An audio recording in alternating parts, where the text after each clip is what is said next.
And we welcome you into week number 6 of the high school football season. It is the Fourth and Goal Show presented by National Bank. I am Rick Watson. He is WFXR's Jermaine Farrell. Heading toward the second half of the season already, Jermaine, and we've had quite a few very interesting developments happening throughout our regions here.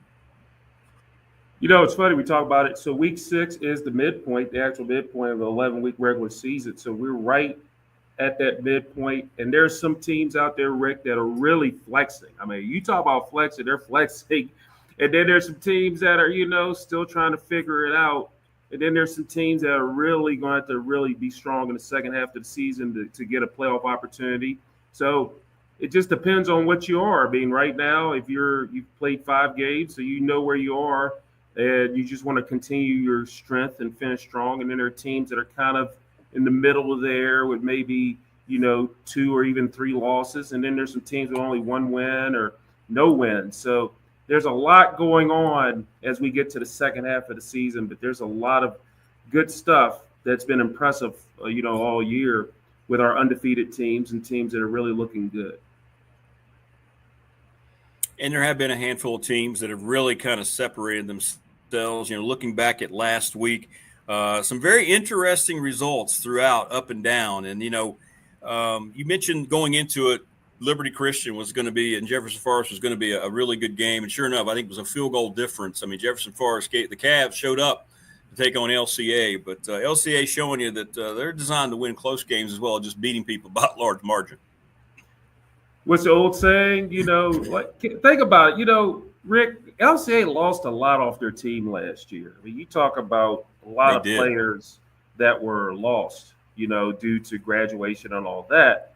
So it's almost a rebuild and reload situation. You don't rebuild, you reload. I remember old Bo Henson, the former EC Glass coach, had that motto: say, "We don't rebuild, we reload." So you have those things where you're just loading up.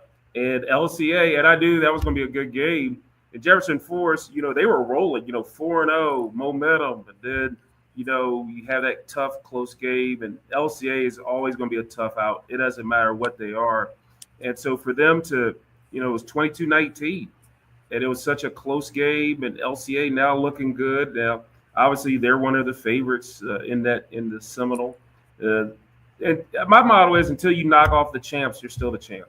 Until you get and now they've won 30 straight games against Virginia competition. Obviously, they lost the game with Ohio, but when it comes to games in the Commonwealth, they've won their last 30, and that's impressive. So you did that, and then one other. Speaking of streaks, I mean, and this is sort of out of our area, Phoebus went down. I mean, they had like a 50 some odd game winning streak, and Phoebus went down this past week over there. And that's a team over in Class 3 that they're going to be a team to be reckoned with. Well, I think they're Class 4. They always move it up and down. I can't remember. They moved up to 4 or 3 or whatever. But either way, they're always moving the conversation. But another pretty good game, down in Danville. You had George Washington taking on Lord Bottot. That was a 3-point game. You talk about field goals. GW took a little bit of a lead, and then Lord Bottot made it close, came back, and they came near to win the game. And so Lord Bottot, tough loss for them, but obviously losing to George Washington, GW Danville's no shame in that, because that's a Class 4 team, a little bit bigger, and they're going to help you down the line when it comes to playoff points. But that was you got to give them so much credit. 2 teams, in my opinion, they're in the New River Valley that have really stepped up since they lost their openers. Auburn, they lost their opener, but they've won 4 in a row. Giles lost their opener to Blacksburg, and they've really turned it on. They've won 4 in a row. And you talk about those 2 teams, in the Pioneer District doing their thing. Really impressive, what, under, both teams with, I wouldn't say new coaches, but new situations with Auburn getting back to varsity football. And Giles with a new coach. So really impressive in that regard. I mean, Patrick Henry still rolling 5-0. They got a big win over Hidden Valley, shut them out. And obviously they have a big one coming up. Even though Salem is not what we used to seeing, it's still Salem. And you never know in that game. And everybody's probably looking at it, PH could go in and roll, but it's still Salem. I don't care what their record is, it's still Salem, and they know what it takes to win. So if you're Patrick Henry, you don't want to look past Salem. But if you look at what their schedule is down the line, that might be their toughest game, even though record-wise it might not appear that way. That's going to be a good one right there. And then, this is a time of the week where we got districts taking off. Like if you're in a Seminole, a couple of Seminole district teams are playing each other. A couple of Blue Ridge district teams are playing. Norcross. You look at Norcross, Rick, in a game against a team they played for the VISAA Division II title the last 2 years. They went in and took Blue Ridge behind the woodshed, and they beat them 68-6, Rick. 68-6. I thought that was going to be a close game. Score. Yeah. I sent a shooter over to shoot the game, Rick, and they said, "Oh, it's 35-0 in favor of Norcross." I'm like, "Whoa!" And they kept pouring it on. I mean, it was like I said, 68-6, Rick, and obviously they lost by 2 points, a revenge game. But the thing is, I mean, Norcross has got a lot of talent. They got the Jackson. The transfer from Blacksburg, he's at Norcross right now. And so it has just been impressive what Norcross did. I mean, and the rest of their schedule, they're playing Division I teams in VISAA, St. Christopher, and I think they're playing Benedictine. I know those are going to be challenges. But again, we talk about numbers. It doesn't necessarily matter how many players you have. It's more of a quality thing than a quantity thing, because you can have 100 players on your team, but if there are 100 players and they're not that good, that doesn't help you. But if you have 20 to 30 players and they're 20 of the 30 of the best players you got, that's a whole different animal right there. So I'm the type of guy, I'll take quantity. I'll take quality over quantity any day. Now, of course, I say that if I start losing some players, I might want that quantity. I think, well, and every coach will say that too. They'll say, look, if I have 25 guys and they're bought in and they're with what we're doing, if I've had teams 50, 60 guys and maybe half of them weren't, you end up with 25 guys anyway, 30 guys. So I'm with you. I think you're exactly right, especially at high school level. You need the quality over the quantity is important. Absolutely. Yeah, I mean, you think about school. When you went to Pulaski County High School and I went to Patrick Henry High School, let's say if you took 3 tests and you aced all 3, okay, I got 100 average. So whereas if I took 30 tests and I might have done well in a third of them, my grade point average isn't going to be that good. Yeah. So you got to make it count when it counts. And that's the thing. Like a team like a Norcross don't have a lot of numbers. A team like a Liberty Christian, not a lot of numbers. So it's all about buying in too, Rick. And that's really where the rubber meets the road. You have to buy in.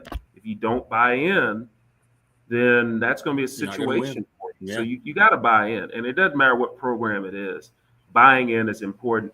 And the teams that are having success year in and year out, those are the ones that buy into what's going on. Another score I wanted to ask you about, not necessarily because they won, but Radford, they were well rested for various reasons, and they really handled James River 38-22. The Bobcats jumped on them early and never let them up. That was a big win for Coach Chris. Yeah, and the thing is, Rick, I mean, they've been off for 3 weeks, so you don't know what you're going to get. I mean, there's teams that don't like having 1 week off. They had 3, and obviously through no fault of their own. But, I mean, yeah, they played pretty well. I mean, 38-22. And Radford, again, we talk about teams in Class 2 and in the Three Rivers District. I mean, they're going to be a factor. And if you look at that district, I mean, you got, Carroll County, they're 4-1. I mean, you got Glenver, they're rocking the scene, 5-0. And then, James River, that was a district game, which I still would count them out. Yeah. And so that district's going to be interesting and to see what all these teams do it. And then Floyd County, 4-0. Floyd County is rocking. So when you look at right now that district, the Fighting Tim Cromers, as they say, you look at it, it's going to be a battle. And then you, again, look at seeding in the playoffs, Region 2C, because, Radford, they only have the 1 loss, which people probably look at that, the loss they had to Giles, as kind of a head scratcher because of how strong they started. But then also on the flip side, again, Glenver's undefeated. Floyd's undefeated. You got Carroll County, even though they're in Class 3, they're going to be a factor in the district. So right now, that district from top to bottom has really have stepped up their game. And it's whoever wins that district, if you're in Class 2, they're going to be a factor in the Class 2 playoffs. And if you're Glenver, you're undefeated. So if you can run the table, and the key is Glenver, I think they would have enough points, because obviously they're going to be paired up with Region 2D, which over there is like Graham and Union and those type of teams. It's all going to come down to who has the best point or the best region ratings points. And of course, the VHSL, they're leaving it to the regions, so we have to depend on the regions, and hopefully they'll send that out to us, because right about now, after this week, we'll probably get regional ratings. So we'll just see where everyone is. So I'll have to get on the phone and call all those places to get the regional ratings, which I think what happens, or I think, if I'm not mistaken, the regions will send it to the VHSL, and then the VHSL will post it. But again, it's just a weird way of doing it, but that's how they do it. But we'll see how it goes. But yeah, it's going to be interesting, Rick, to say the least, what happens down the line, because like I said, second half of the year, you're going to have a lot of big time contests, and it's going to be fun to see how these matchups turn out, because I'm excited. No, you're excited, but it'll be fun to see how this whole thing plays out. It is. And one more from last week. How about it's a terrific rivalry game, 33-32. George Wythe edging out Rural Retreat, man, and that's always a big game. I know those communities love those programs, and it was cool to see a little pinball machine like that by one point. Yeah, the Wythe County rivalry there, isn't it? Those two teams. Yeah, absolutely. And it's funny how, when you look at that county, and everybody probably points to George Wythe, but you can never forget about Rural Retreat. And I know it's funny. If they're only like 16, 17 minutes apart. So they're not really that far apart. And that's probably one of the kind of your hidden rivalries. I mean, we talk about rivalries on all your shows, but no one really talks up that George Wythe Rural Retreat rivalry. And it's a battle in that county to see who is the best team in Wythe County. And it just seems like year in and year out, it's always a battle. And of course, Rural Retreat, lost by a point to George Wythe. And George Wythe always plays a tough schedule. I mean, that's just what they do. It's been a calling card for Brandon Harner. He's always said, hey, look, we're going to be so battle tested that when it comes to the playoffs, and especially, district play in that Mountain Empire, they're going to be ready to rock and roll. And again, that district is strong as well. Good Grayson counties in the district, and obviously others in there, Narrows and Giles. Again, I mean, we're talking about teams that are really, amping up. And another team that's, playing, like I said, pretty well there. So it's going to be interesting to see how it goes. Again, the second half of the year, we're getting the district play, we're getting the rivalries. These two teams, all these teams, they're going to get after it, Rick. And it's going to be fun to see what all they can do. Well, that was last week. And now we're full throttle in the district play. Mm-hmm. And here we are, week number 6 coming up. And it really gets turned on now. It gets amped up each and every week as we've entered October.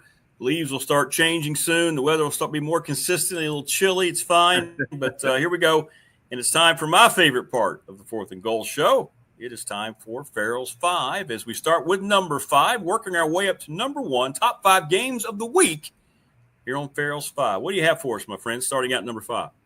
It'll be interesting if we agree on some of these, so we'll see if they're on the list. So we're going to start off. There's one I'm hoping on there.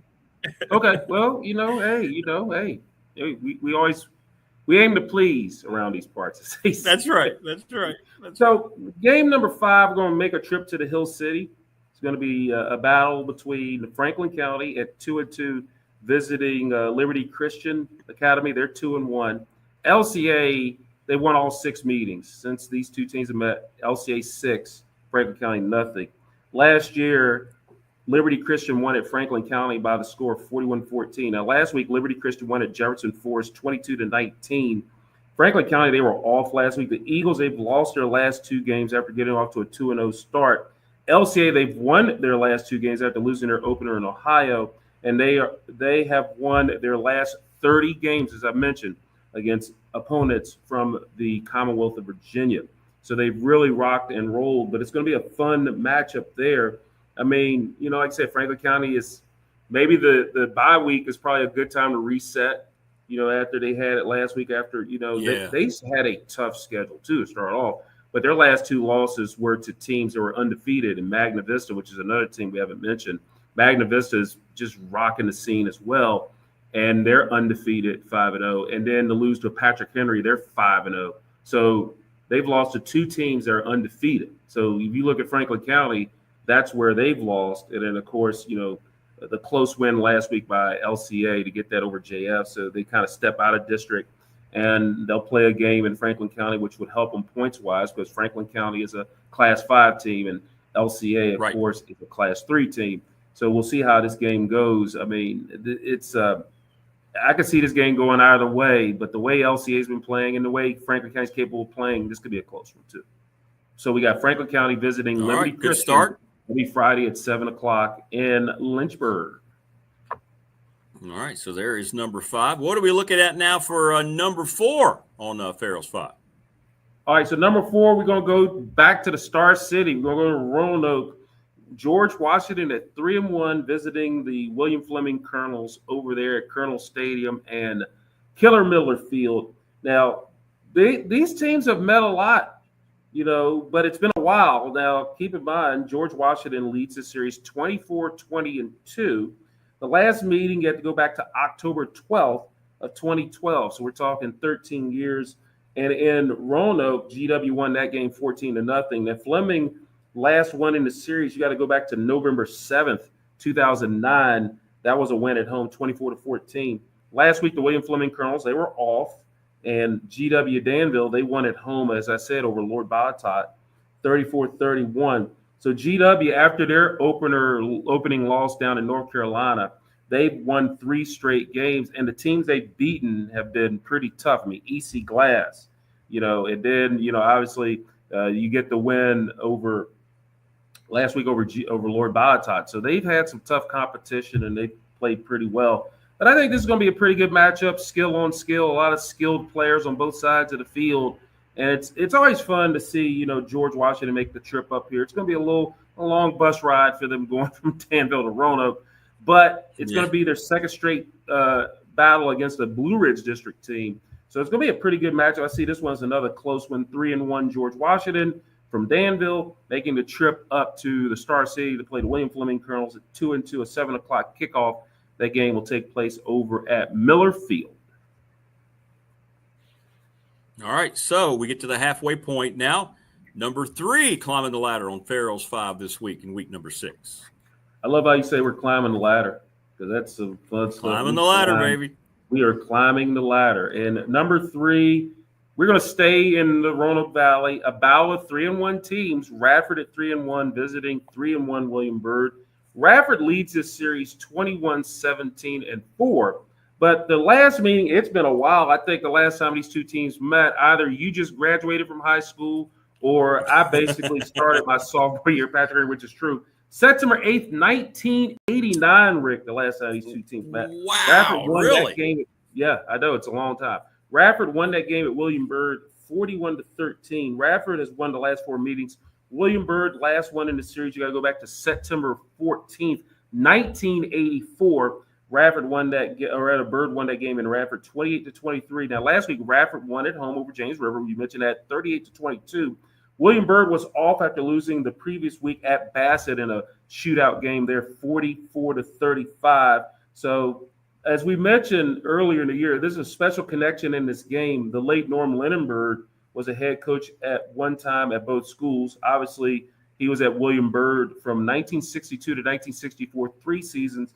And, of course, he was with Radford from 1970 to 2006, 37 seasons. So both these teams are, I think this is going to be another evenly matched game. 2 teams are 3-1. And it's interesting. Like I said, they haven't played each other, in over 30 some odd years. So it'll be interesting to see how this game plays out. But again, over at Bob Patterson Stadium and Jeff Highfield Field, William Byrd at 3-1 hosting Radford 3-1 Friday at 7:00.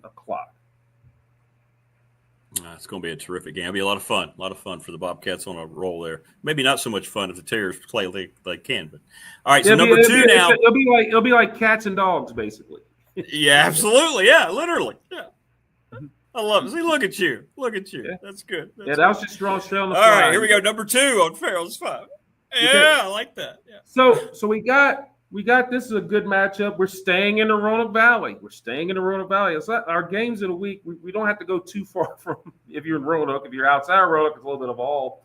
But the crew from Hillsville making a trip to Roanoke County. Carroll County 4-1 visiting 5-0 Glenvar. Glenvar has dominated this series, Rick. They've won all 7 meetings previously. Last year, Glenvar won at home 48-0. Now, last week, Glenvar, they won at Martinsville 42-0. You talk about a team that's done it on offense, they've done it on defense. Carroll County won at home over Patrick County 24-8. Glenvar trying to go 6-0 for the second straight season. Glenvar, Rick, check out these numbers. Glenvar, they've only given up 1 touchdown all year. After 5 games, only given up 1 touchdown. 3 shutouts, held their opponents out of the end zone for 4 games because there was 1 game against Cave Spring they gave up the field goal. Glenvar, they're averaging 49 points per game. Carroll County, in their last 3 games, all wins, they're averaging 48 points a game. 2 shutouts, they've only given up 8 points. So this is going to be a good-on-good matchup with the Carroll County. And I tell you, Seth Greer, you talk about a man with a lot of energy and passion. He has really, you know how they say your team represents your coach? But I feel like whenever I've gone down to a practice down in Hillsville, these players, I feel like they'll run through not only 1 brick wall, they'll run through 5 brick walls with Seth Greer. Yeah, and obviously being a proud alum of Carroll County. And then, of course, Kevin Clifford. I mean, all he does is win at Glenvar. I mean, they just keep winning and winning and winning, and they have so much success. And year out, Glenvar, I mean, I lose track on how many regional championship games they've been to in a row. And, you know, but this could be a special team if they can get this win and then win some other games down the line. This Glenvar team could have a chance to bring home a state championship and play for it all in Salem. But over there at Highlander Heaven, Highlander Stadium, it's going to be Glenvar at 5-0 hosting Carroll County at 4-1. This game kicks off Friday at 7. All right. There's only one left, and it's the top dog of the week. Farrell's number 1. Top of the ladder, cleaning out the gutters, whatever may be needed to do. And I know you know what it is, right? I mean, it goes without saying, but it's a battle of 4-1 teams in Bandana Express 2.0 in Giles. We have Auburn at 4-1 visiting 4-1 Giles. Now, Rick, this has been Giles' series. They've dominated this series, Rick. Giles leads this series 27-1. Auburn has only won once out of the last 28 meetings. The last meeting was, of course, 2 years ago, September 29th, so not too far away. Giles won that one 63-21. As I mentioned, this is crazy too. Giles, they've won the last 20 meetings. Auburn's only win in this series, you got to go back to September 19th, 1997. So it's been 30 years since they've won one in the series. It was a 14-7 win in Reiner. Now, last week, Auburn, of course, Rick, they won at home over Eastern Montgomery in the battle, Montgomery County battle, 41-20. Giles won at Tazewell, 43-13. Both teams, of course, as I mentioned, they're on 4-game winning streaks after losing their openers. Giles, they are averaging 40 points per game in their 4-game winning streak while giving up only 12 points per contest. Auburn, they're averaging 45 points a game in their 4-game winning streak. They're giving up 21 points a game, but if you're scoring 45, if you're only giving up 21, that's still a good average of distance. But I think this is going to be a close game. I know, Giles has been rolling, but Auburn, I mean, Coach Scott over there, the coach, I butcher it all the time. But anyway, who he is. But a big-time team. And, Coach Wright, what he's doing over there at, Giles is impressive, carrying on the tradition of success. The single wing and everything like that. It doesn't matter who's coaching. The wing is there. And the Bandana Express, too. So it's going to be a fun one. It's going to be a great game. The crowd's going to be nuts. I know it's going to be a good crowd over there in Parisburg as Giles at 4-1 at Ragsdale Field. They get to host 4-1 Auburn. Fly like an eagle, baby. So you're going to have the Spartans and the Eagles gig after it. 2 4-1 teams. It's going to be Friday at 7 o'clock from Ragsdale Field. Now, my question for you is: Did I match any of the games you had, or are there some games you didn't have in the mix, or are we pretty much spot on with my 5 with yours? Yeah, pretty much spot on. And I said so. They're going, I wonder if he's going to have the Auburn game number 1. Then I was like, yeah, but I didn't hear it. I'm like, it's got to be next. It's got to be next. And I know one thing: the people here in this community where I live, they are going to travel. They are fired up for Friday night. So that'll be great. That'll be great. And you know, we talked about this before. I mean, the last couple of years, you know, and there are a lot of programs that have gone through this. But to see football back in Auburn and to see them have success, because we all know a lot of Auburn's athletic programs, they win. I mean, they've done it in basketball, they've done it in volleyball, they've done it in soccer, and you know, so and baseball too. So to see the football team have success, and we always talk about fall sports, Rick. We talk about, okay, in the fall, what galvanizes a community? Well, if your football is rocking and rolling, that sets the tone for the rest of your athletic year, because now they see, oh, well, the fall teams did it, so I can do it too. So fun times, and we'll see how it goes. But I can tell you right now that I think it's going to be a good crowd, and of course, for us to have that as our game of the week is pretty cool. So district play, we had some non-district in there, but it's going to be a fun time, Rick, and I'm really excited. And you know, I tell you, this is where the second half of the year is that we get to see a lot of good on good matchups, and there's going to be so many matchups, so many good games. And of course, it is always fun, you know, to see it. And this is what it's all about. Because now you mentioned we're in October. There's going to be some cool nights. So we start. I mean, September we had some fall light, but then we're making that transition, Rick, to where we're shifting to we're getting a little cooler. And then we get to the end of October into November, we're busting out the jackets, the scarves. We're hoping we go to the concession stand. There's hot chocolate and anything hot you can drink. I mean, in the early to fall, it's Gatorade and water. But as we get to the end of the year, it's coffee, it's hot chocolate, it's anything hot tea, whatever you need to stay warm in the stands. It never fails. Every year it's like that. Never fails. Never fails. That's right. Well, we'll have to just see how it all plays out. And as always, Jermaine, I know each and every week, hey, it's all about what goes on WFXR in the Friday Night Blitz, right? That's right. Friday Night Blitz, we will have it. Now, this week we have volleyball on WFXR. So actually, Friday Night Blitz, Hardy's Friday Night Blitz will air at 10:30 on not only on WFXR, but it'll also air on CW Virginia. It will also air Saturday mornings at 11. And if you missed that, and then also we stream it live on our website, WXRTV.com, as well as our Facebook page and YouTube. So it'll all stream. And of course, like I said, it's a fun time of the year, Rick. And, you know, high school football, I mean, nothing, you know, it's just, you know, I love all high school sports, love covering all, but high school football, these kids are getting after it and like they do in all sports. So it'll be fun to see how it plays out. But I'm telling you, this is the second half of the year. It's going to be a little good on good. I think I lost you for a second, but I think you're back. So a lot of good on good, and that's how we roll.